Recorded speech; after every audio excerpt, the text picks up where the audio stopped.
Morning, Mantani. I am ready. GMA Weather. Serbisyong totoo ng GMA News. Good morning, Susan at mga kapuso. Good morning po. Although lakas ang hangin, bumilis po yung galaw ng Typhoon Glenda na patuloy yung paggalaw papalapit nga dito sa Metro Manila. Nakataas ngayon ang signal number 3 dyan sa mga probinsya ng Pangasinan, Zambales, Tarlac, Pampanga, Bulacan, Bataan, Quezon, kasama ang Polillo at Alabat Islands, Rizal, Cavite, Batangas, Laguna, Marinduque, northern part ng Mindoro Provinces, Lubang Island at dito nga po sa Metro Manila. Signal number 2 naman sa La Union, Benguet, Nueva Ecija, Southern Aurora, Camarines Norte, Camarines Sur, Albay, Burias Island, Romblon at iba pang bahagi ng Oriental at Occidental Mindoro.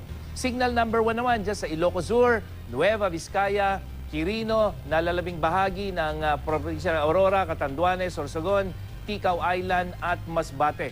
Huling namata ng Pag-asa ang mata ng Bagyong Glenda sa layo lamang 70 kilometers dyan sa may southeast ng Metro Manila. May lakas po itong 150 kilometers per hour malapit sa gitna at bugsong umaabot pa rin ng 185 kilometers per hour. Gumagalaw ito pa west-northwest sa bilis na 26 kilometers per hour. So mga kapuso, bahagyang bumilis po yung takbo nito. At base sa forecast track ng Pag-asa ay posibleng dumaan po yung mismong mata ng bagyo dito sa Metro Manila ngayong umaga po yan. At pagkatapos ay dadaan dito sa may Bataan, probinsya ng Bataan at dyan sa may Zambales bago tuluyang pumunta ng West Philippine Sea.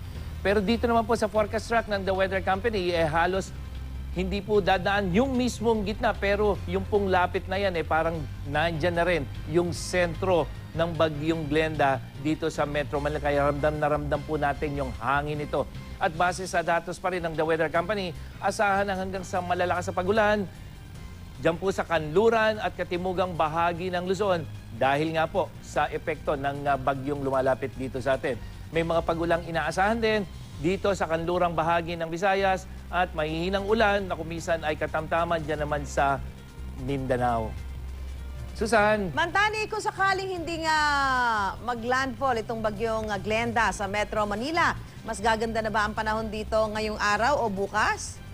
Posibleng bukas, Susan, pero ngayon maghapon inaasahan natin yung hangin at ulan. Pero yung pinakadelikadong mga oras, Susan, yung itong ngayong oras na ito hanggang pamayang mananghali, lalong-lalo na habang dumadaan yung bagyo dito sa Metro Manila at ibang bahagi ng Calabarzon. Dito, ito yung nakikita nating mga kulay pula, ito yung radar image sa Susan. Yung mga kulay pula na yan yung mga pag-ulan na tumatakip ngayon dito sa Southern Luzon kasama ito. Nandito yung Metro Manila, nandito yung Bataan, Zambales. So, kitang-kita mo yan, yung puro ulan na yan. At may kasama siyempreng hangin na maranasan dito sa atin sa mga susunod na oras. Kaya hindi pa po natin inaasahan yung pagganda ng panahon ngayong maghapong ito. Mang Tani, ngayong araw na ito may high tide, ano? Ano maaari maging epekto niyan kung magkakasabay yung high tide at itong sabi nyo hanggang tanghali pa yung medyo yung malakas na hangin at ulan dulot ng bagyong Glenda? Ano yung maaaring idulot niya doon sa mga lugar na yung mga nasa coastal areas? Susan, ang isang tinitingnan natin dito ay yung posibleng pagkakaroon ng storm surge. Yan yung pagtaas ng tubig dagat dahil sa malakas na hangin daladala nitong bagyo.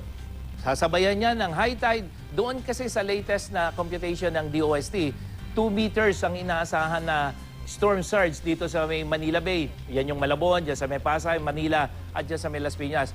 Sasabayan pa yan ng mahigit 1 metro na taas ng yung high tide. Kaya halos mahigit 3 metro yung inaasahan natin na itataas ng tubig dagat. Kaya delikado yan, lalong-lalo na yung mga nakatira dito sa mga coastal areas ng Bulacan, Manila hanggang dito sa may Bataan. Kaya dapat po, maliban sa malakas na hangin, maliban sa malakas na ulan, yung storm surge o yung pagtaas ng tubig dagat, dapat pong paghandaan din, Susan. At yan ang latest mula sa GMA Weather. Ako po si Nathaniel Cruz, magplano para sigurado. I am ready. Serbisyong totoo ng GMA News. Maraming salamat, Mantani.